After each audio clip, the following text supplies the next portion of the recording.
Écoutez, je ne sais pas, il faut que ça fasse débat en tout cas, parce que finalement, quand on regarde les problèmes de finances publiques qu'on a aujourd'hui, ce sont quand même en grande partie des problèmes de finances et de comptes sociaux. Quand vous regardez la structure de la dépense publique en France, et c'est bien la dépense publique qui fait problème, parce qu'on a des prélèvements obligatoires qui sont élevés, et on a une dépense publique qui est très élevée. Donc on voit bien que les marges de manœuvre, elles se situent plutôt du côté de la dépense publique, mais 45% de cette dépense publique aujourd'hui, c'est de la dépense sociale.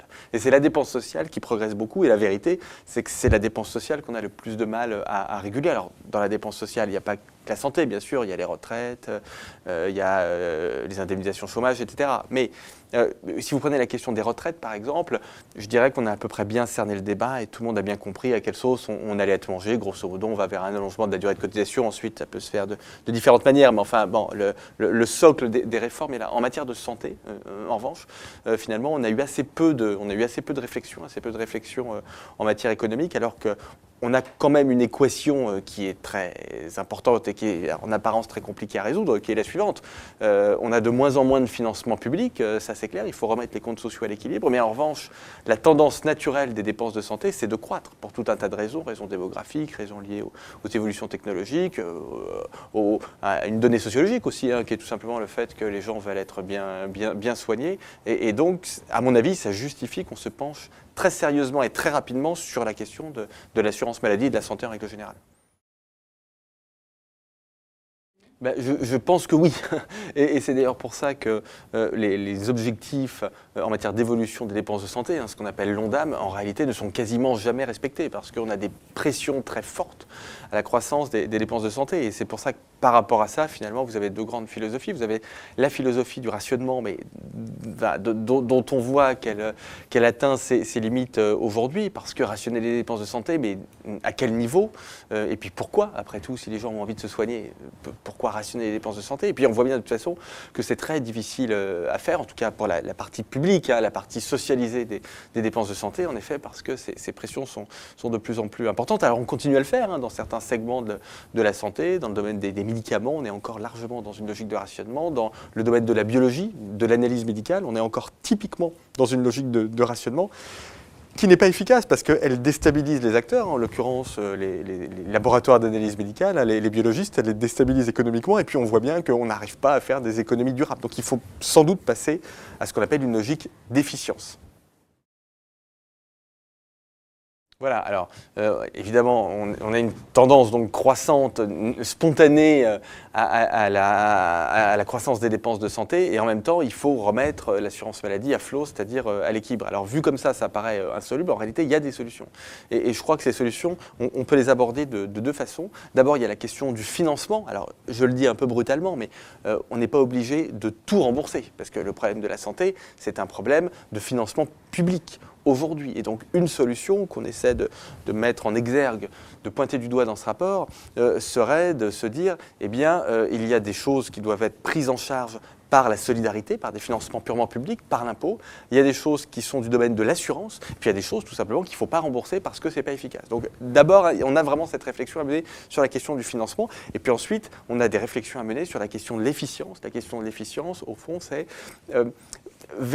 sur quoi il faut mettre la priorité en matière de santé. Est-ce qu'il n'y a pas des domaines, je pense en particulier à la prévention, vers lesquels il faudrait réorienter les financements publics pour faire en sorte que, même si on a un peu de dépenses aujourd'hui, on ait moins de dépenses demain, dans le domaine de la lutte contre l'obésité, par exemple, l'obésité qui est une bombe à retardement dans le domaine de la santé publique, mais aussi dans le domaine financier. Enfin, aujourd'hui, on ne sait pas bien comment on va gérer ça quand vraiment l'épidémie va se traduire par des maladies importantes, diabète, cancer, etc. Donc tout ça va être très, très compliqué. Et ça, c'est du domaine de l'efficience. Et si on réfléchit sur l'efficience et sur le financement, à mon avis, on peut rééquilibrer le système de soins, et surtout, parce que c'est aussi une demande des Français, et c'est bien normal, en augmentant la qualité des soins qui sont dispensés dans notre pays. Alors là, il me semble qu'il faut vraiment opérer un changement dans ce domaine en France. Traditionnellement, les politiques de prévention ont été des publics d'information au public. Les campagnes manger 5 fruits et légumes, bouger, manger, etc. C'est bien, tout ça est très bien et il fallait le faire. mais ça coûte cher et ça ne donne pas forcément toujours les résultats espérés. Donc moi je crois qu'il faut passer à un type de politique maintenant plus interventionniste et je crois qu'il faut vraiment regarder la question de ce qu'on appelle les taxes nutritionnelles. Hein. C'est un peu l'équivalent de la fiscalité environnementale, mais appliquée au domaine de la santé. Et l'idée serait de se dire, voilà, aujourd'hui, il y a des ingrédients dont on sait qu'ils sont nocifs. Hein. Alors, le sucre, le sel, etc. Mais l'huile de palme, certaines graisses. Bon. Et est-ce qu'on ne devrait pas les taxer pour réorienter la consommation des ménages, hein? L'idée, ce n'est pas de se dire on va pénaliser le pouvoir d'achat ou on va taxer pour récupérer de l'argent public.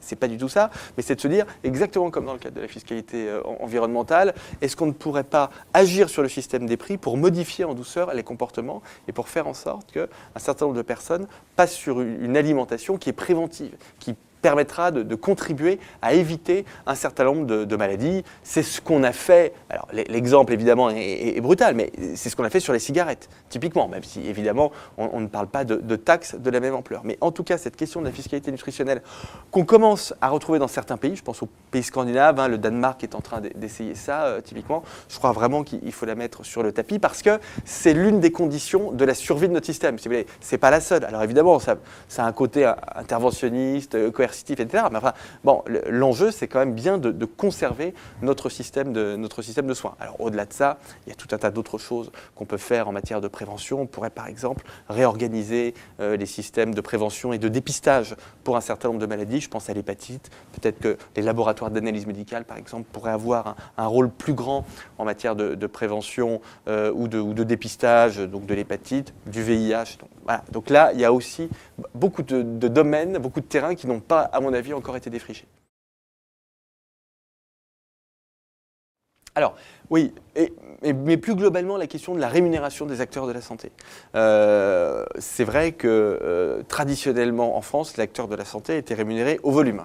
C'est-à-dire que plus on fait d'actes ou plus on vend de médicaments, mieux on est rémunéré. Hein. C'était traditionnellement le cas des généralistes et des pharmaciens. Et même dans une certaine mesure des biologistes, des laboratoires d'analyse médicale. Alors, je pense en effet qu'il faut sortir de ce système en modifiant leur mode de rémunération. Hein. C'est quand même l'un des grands apports de la science économique de ces 30 dernières années, c'est de montrer vraiment que les modes de rémunération ont un impact très important sur les comportements. Et il faut sans doute ouvrir des brèches pour sortir, par exemple, du paiement à l'acte des médecins généralistes. Alors, ça a commencé à être fait. Il y a déjà une convention qui a été signée entre l'assurance maladie et la profession pour que certains généralistes, sur la base du volontariat, soient objectivés en introduisant des critères comme le nombre de vaccinations, le temps passé en prévention. Donc, tout ça est très bien, il faut continuer à le faire, mais je pense qu'il faut aller beaucoup plus loin et pas forcément sur la base du volontariat. En tout cas, si ça fonctionne bien, je pense qu'il faudra vraiment se donner comme objectif, par exemple, de faire en sorte que le paiement à l'acte ne représente plus que 70 à 80% de la rémunération des médecins. C'est aussi ce qu'on est en train de faire dans le domaine de la pharmacie, hein, où on est en train d'introduire ce qu'on appelle l'honorariat, c'est-à-dire des honoraires et plus seulement une rémunération sur les marges réalisées sur la vente de médicaments. Voilà, ça, alors là, je pense qu'on va arriver à 20% à peu près d'honoraires, si vous voulez, d'ici quelques années. Donc ça, c'est très bien, mais on est encore dans le domaine des expérimentations. Il faut vraiment mesurer les effets de ces expérimentations et si ça fonctionne, très très vite, les généraliser. Et réintroduire ça dans les autres professions médicales. Typiquement, je parlais des laboratoires d'analyse médicale, il faudra aussi réfléchir à l'évolution du mode de rémunération.